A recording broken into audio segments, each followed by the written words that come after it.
हिंदी कविता में अ, जब भी बात होती है कुछ अच्छे नाम निकल करके सामने आते हैं।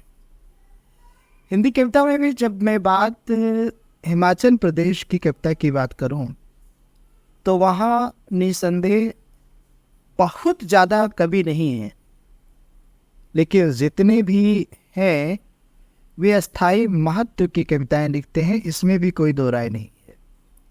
ये उन कवियों की बात कर रहा हूँ जिनके पास कविताएं हैं, उनकी बात नहीं कर रहा हूँ जो जबरदस्ती कवि बने हैं या बनाए जा रहे हैं।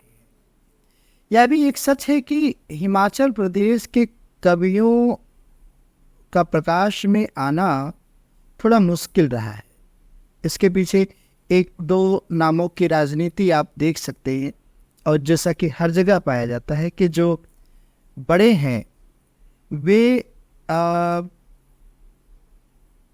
अपने आसपास के कवियों को आगे नहीं बढ़ने देना चाहते।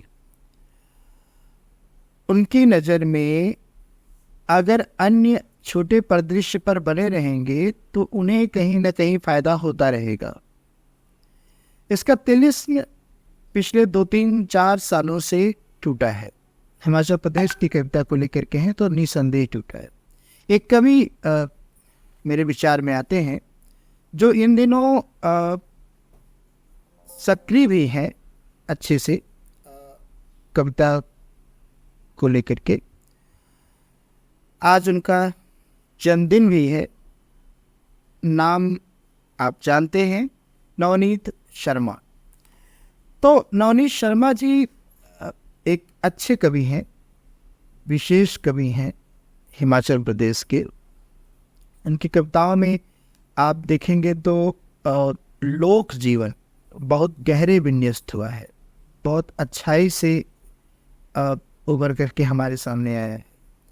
लोक जीवन की बात करें तो लोक जीवन के पात्र, लोक जीवन की समस्याएं, लोक जीवन का परिवेश, लोक जीवन की घटनाएं, ये सब उनकी कविताओं में अच्छे से जगह पाती है। तो आइए एक दो कविताओं का पाठ करते हैं, फिर देखते हैं। एक तो कविताओं की बात करूं तो एक कविता है इनकी, बहुत प्यारी कविता है। खबरदार, यह कविता नहीं है। यहाँ से आप इनकी कविताओं का ताकत समझेंगे, कविताओं की ताकत। लिखते हैं कि मेले हमारी संस्कृति के प्रतीक हैं। मेले हमारी संस्कृति के प्रतीक हैं, प्रतीक हमारी संस्कृति है। संस्कृति मेला है, मेले में नाच गाना है, नाच गाने में लड़ाई झगड़ा है, लड़ाई झगड़े में गाली गलौज है, गाली गलौज के साथ मारपीट है, मारपीट के साथ थाना कचहरी है, थाना कचहरी के साथ पक्की दुश्मनी है। जो होता नहीं वही प्रसिद्ध होता है। मेले हमारे संस्कृति के प्रतीक, मेले हमारी संस्कृति के प्रतीक, ये उपरोक्त से सिद्ध होता है, ये उपरोक्त से सिद्ध होता है। एक इसके ठीक जो इस समय मैं इनका एक संग्रह पढ़ रहा हूँ, बुखार में तपता आदमी। बुखार में तपता आदमी विप्रतिम प्रकाशन अवाड़ा पंजाब से प्रकाशित है। तो एक कविता उनकी और ठीक इसके बगल वाली कविता है जो विश्व जल दिवस। वो कहते आइए बचा ले कुछ पानी आँखों का, आइए बचा ले कुछ पानी आँखों का, सच्ची कविताओं के साथ रोने के लिए। सारा पानी एक दूसरे को पानी देने में गंवाओगे, कल सच्ची रोना या हंसना पड़े तो पानी कहाँ से लाओगे, तो पानी कहाँ से लाओगे। एक अच्छी कविता रही है। जहाँ तक बात मैं कर रहा था लोक जीवन और लोक परिवेश की, तो एक कविता उनकी है शिक्षक दिवस पर एक चिट्ठी। शिक्षक दिवस पर एक चिट्ठी कविता का पाठ सुनिए आप।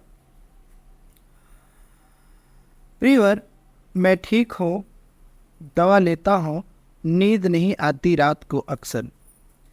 प्रियवर मैं ठीक हूँ, दवा लेता हूँ, नींद नहीं आती रात को अक्सर।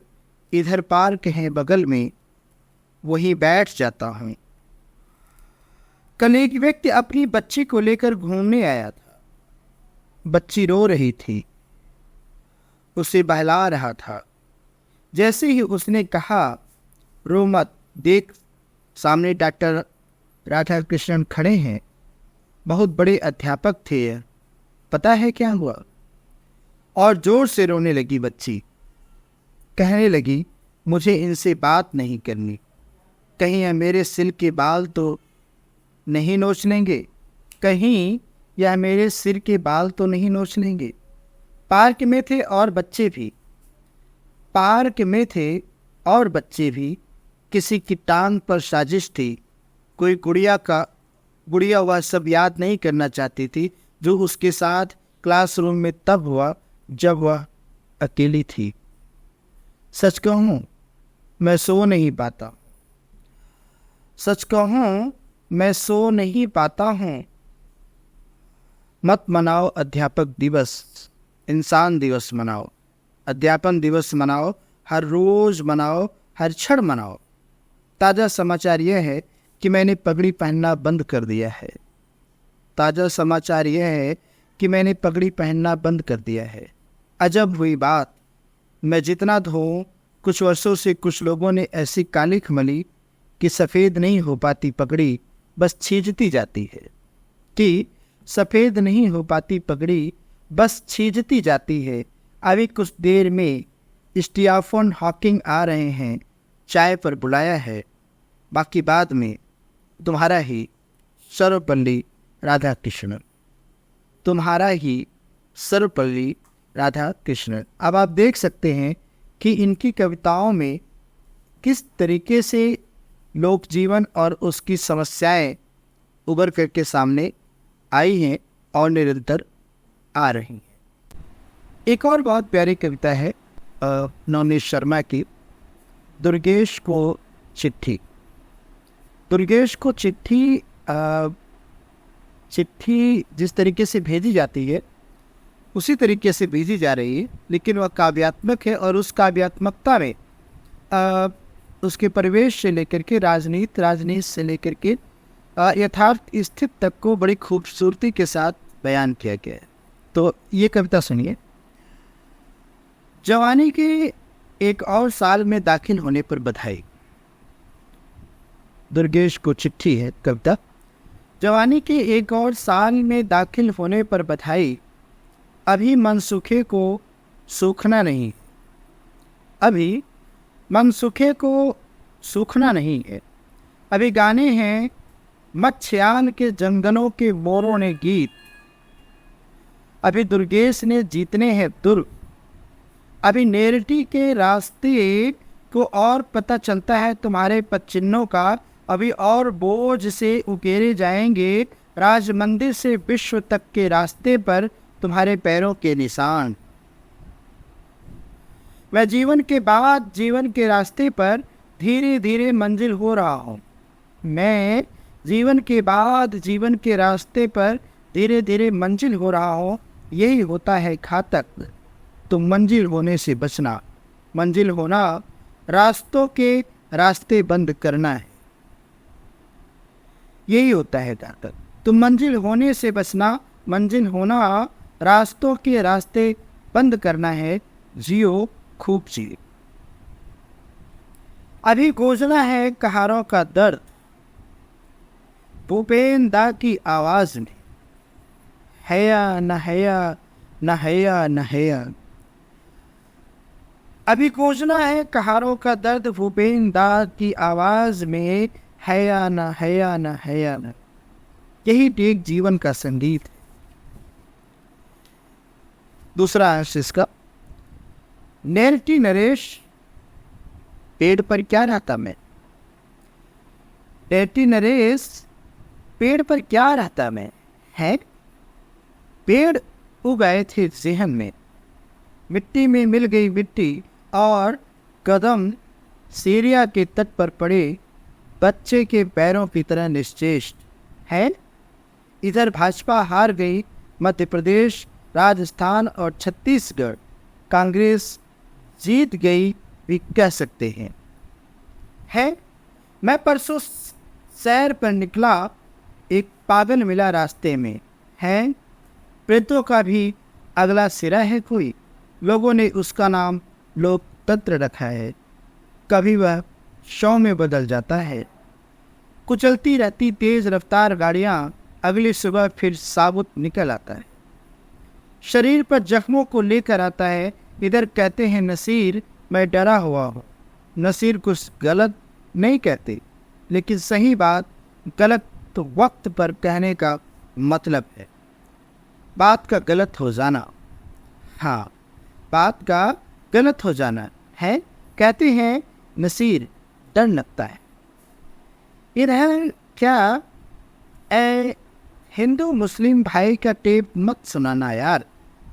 इधर क्या है, हिंदू मुस्लिम भाई का टेप मत सुनाना यार।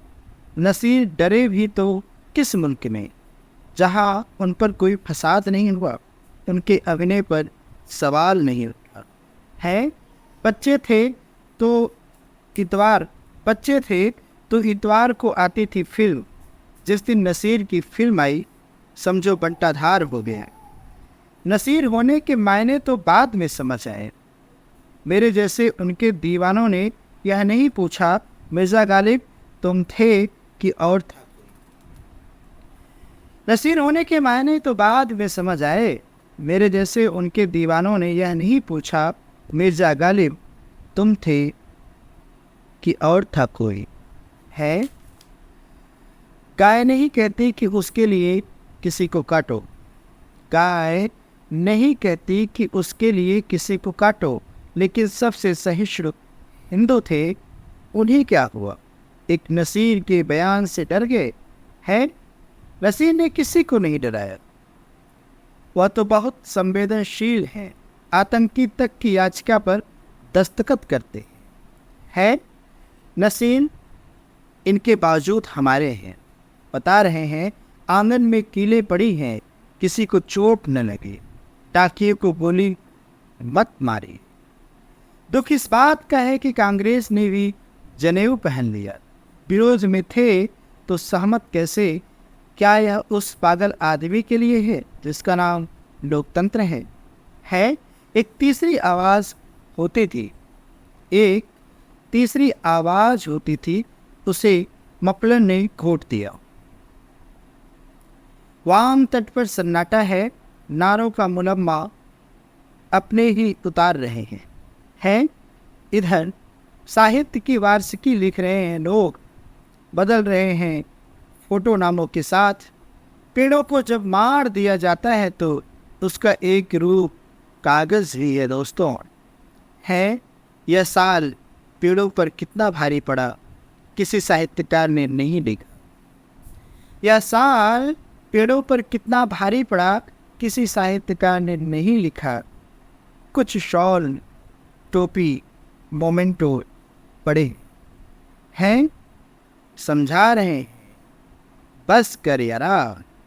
हैं कितना लिखना तूने, जा पौधों को पानी दे। हैं जा पौधों को पानी दे। तीसरा अंश उसका सुनिए।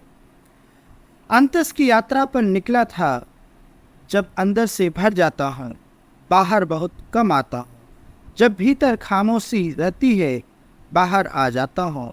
हम कविताओं की पलकें संवारने वाले, हम गज़लों की वो बात सुनने वाले जो वे नहीं कहती, हम कहानी में कहानी ढूंढने वाले, हम उपन्यास के न्यासियों को तलाशने वाले, हम अपने समय की सब धूर्तताएं सहने वाले, हम कविता को पंक्तियों के बीच खोजने वाले, हम जो अपने होने के शाप से ग्रस्त और त्रस्त हैं, अपने साथ अस्त व्यस्त हैं। यहाँ दोस्ती कमज़ोर कविता की वाहवाही के लिहाज में सुरक्षित है। यहाँ अच्छा होना बुरे को बुरे न कहने में है। तुमसे नाराज़ नहीं दोस्त, हैरान भी नहीं, तुम्हारा बोलना बताता है कोई है, वरना आवाज़ों के गांव में बस चुप्पी की पेड़ हैं, कुछ युवा कुछ अधेड़ हैं। वरना आवाज़ों के गांव में बस चुप्पी के पेड़ हैं, कुछ युवा कुछ अधेड़ हैं। महीनों में मिसरा नहीं हुआ, महीनों से कविता आई और चुपचाप लौट गई हुए बगैर। व्यंग लिखता हूँ तो रोने लगता, व्यंग लिखता हूँ तो रोने लगता हूँ। कई बार मोमबत्ती सहेजते हाथ मोम से झुलसते हैं, मोम से झुलसते हैं। इस कविता को लिखने के बाद कवि यह कविता किसके लिए लिखा है निर्देश देता है कि लेखक, कवि और रंगमंच के लिए जाने जाते मित्र दुर्गेश नंदन के लिए। तो आप समझ सकते हैं कि कवि की जो स्वाभाविक चिंता है, कविता की जो ज़रूरी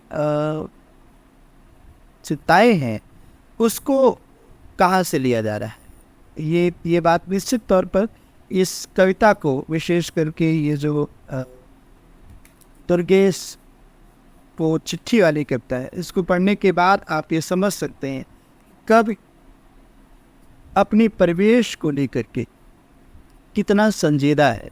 आप भारतीय राजनीतिक परिदृश्य को जिस खूबसूरती से और विशेष करके जब सांप्रदायिक मुद्दों पर बोलने की बात आती है, तो जो एक तरफापन हमारे कविता जगत में या साहित्य जगत में देखा जाता है कि एक पक्ष को बोलो और दूसरे को खलनायक घोषित कर दो, इस प्रवृत्ति को कितनी शालीनता से कवि उजागर करता है और कितनी निर्भीकता से कि उसे कहीं कवियों के गैंग से कवि न मानने का हुक्म आ जाए, इसके बावजूद भी वह जोखिम लेता है और अपनी अभिव्यक्त करता है। कविता कुछ हो या ना हो, लेकिन सही मायने में जोखिम लेने की एक खास प्रवृत्ति है। अगर आप कविता के इर्द गिर्द हैं या रह सकते हैं तो उससे दो चार हुए बिना मुक्ति नहीं पा सकते। और अगर रिस्क और जोखिम लेने की प्रवृत्ति एक कवि या कविता आपको सिखाते हैं तो निश्चित तौर पर आप जिंदा हैं। आप अपने परिवेश को, अपने जीवन को, अपने आसपास के जो घटनाएं घटित हो रही हैं वो सबको अच्छे तरीके से जानते हैं। एक कविता और पढ़ूंगा मैं कवि की, उसके बाद फिर हम फिर कभी पढ़ेंगे। फिर कभी मतलब कि रात हो चुकी है, इस समय 11:57 हो रहे हैं। और आज जैसा कि मैंने बताया कि नवनीत शर्मा जी का आज जन्मदिन है। कल भी अभी कुछ मिनटों में एक दिन और आगे निकल जाएगा। हालांकि मेरा हर काम ही लेट से होता है, मैं ये नहीं कहूँगा, लेकिन इस कविता संग्रह पर, इस कविता पर और विशेष करके इस कवि पर बोलना इसलिए भी ज़रूरी हो जाता है कि जब मैं यह कहूँगा तो आप सोचेंगे कि क्या कह रहा हूँ, लेकिन ये सच है कि हिमाचल प्रदेश में ऐसे कवियों को बहुत देर से बाहर आने का अवसर मिला।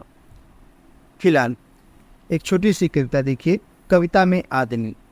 इतनी भीड़ इतना शोर, काश कोई दिलाए दो पत्ते छाँव। इतनी भीड़ इतना शोर, काश कोई दिलाए दो पत्ते छाँव। एक खिड़की उजाला, दो पेड़ तन्हाई, एक गज़ल सांस, दो आँखें उम्मीद, एक होठ दिलासा, एक मुट्ठी हौसला, दो कागज़ गुबार, एक कलम दुख, एक कदम उत्साह। कितना सच है। कुछ कदम सुख, कुछ राहें मुड़ना। इधर कोई कहता है कोई तुम वो नहीं जो कविता में होते हो, कोई तुम वो नहीं जो कविता में होते हो। कविता में आदमी अच्छी कविता है। एक कविता और सुना करके फिर हम विराम देंगे आज के काव्य पाठ को, विशेष करके नवनीत शर्मा जी के बारे में। ये दैनिक जागरण पत्रिका के वो समाचार पत्र के वर्तमान में संपादक भी है। इनकी एक कविता देखिए। जंगल की आप। आंखें थी वे देख सके सूखी घास को कैसे लपेट रही थी रेंगती हुई आग। आंखें थी वे देख सके, सूखी घास को कैसे लपेट रही थी रेंगती हुई घास। पंख थे पर वे उड़ नहीं पाए। घोंसले नहीं उड़ते तब तो कतई नहीं, जब घोंसलों में हो जंगल के एकांत में बुने गए जीवन। वे उड़ नहीं पाए, वे कहीं नहीं गए, वे राख बन गए, तीली की शिनाख्त नहीं हुई, तीली की शिनाख्त नहीं हुई। इसका दूसरा अंश देखिए, एक बीड़ी अनबुझी काफ़ी थी, एक बीड़ी अनबुझी काफ़ी थी सूखी घास की। कमज़ोरी घास दंड पेड़ों को दरअसल कोई खुद नहीं सुलगता। कमज़ोरी झुलसाती है, यही जंगल होना है, कहो ना कैसे मंगल होना है। तीसरा अंश देखिए इसका, लोभ की देह है माचिस की तीली जितनी, लोभ की देह माचिस की तीली जितनी, उतना ही फासला जंगल और हरियाली में। उठो बताओ ना सबको, उठो बताओ ना सबको, हाथी को ही चींटी से नहीं, जंगल को भी तीली से बचना चाहिए, जंगल को भी तीली से बचना चाहिए। इसका चौथा और अंतिम अंश देखिए, उधर एक तीली हरी घास के लिए लालच की, एक तीली दूसरों के झुलसने में आनंद लेने की, इधर एक तीली चूल्हे में ताप भरती हुई, एक तीली कांगड़ी में जीवन बनकर दमकती हुई। तीलियाँ तो होती हैं एक सी, बात तब बने जब पहचाने जाएं तीलियों वाले हाथ, बात तब बने जब पहचाने जाएं तीलियों वाले हाथ। ये संग्रह देखिए, एक बार नहीं कई बार देखिए, और ये संभव हो तो पिंड प्रतिबिंब प्रकाशन फगवाड़ा पंजाब से इसे मंगा भी सकते हैं। यह विशेष संग्रह इसलिए बन पड़ा है क्योंकि इसमें आपके समय का समकाल है, इसमें आपका समकालीन समाज है, वह परिवेश है जिसमें आप नित्य प्रतिदिन जी रहे हैं, और अतीत होती हुई तमाम संस्कृतियों को महसूस ही नहीं रहे हैं, बल्कि उनके निवर्तमानता के लिए कलप भी रहे हैं। तो इस संग्रह को पढ़िए, नवनीत शर्मा को पढ़िए, इनके पास कवि दृष्टि अच्छी और ईमानदार दृष्टि है। ये कविता में बेईमानी के लिए नहीं जाने जाते, यही वजह है क्या पेशे से पत्रकार होते हुए भी और पत्रकार होते हुए भी शब्द गलत हैं।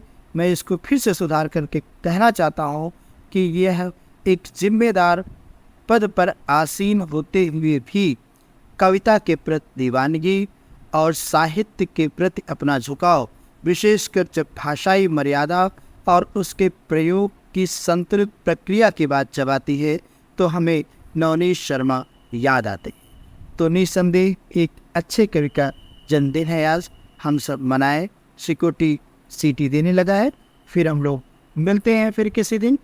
धन्यवाद।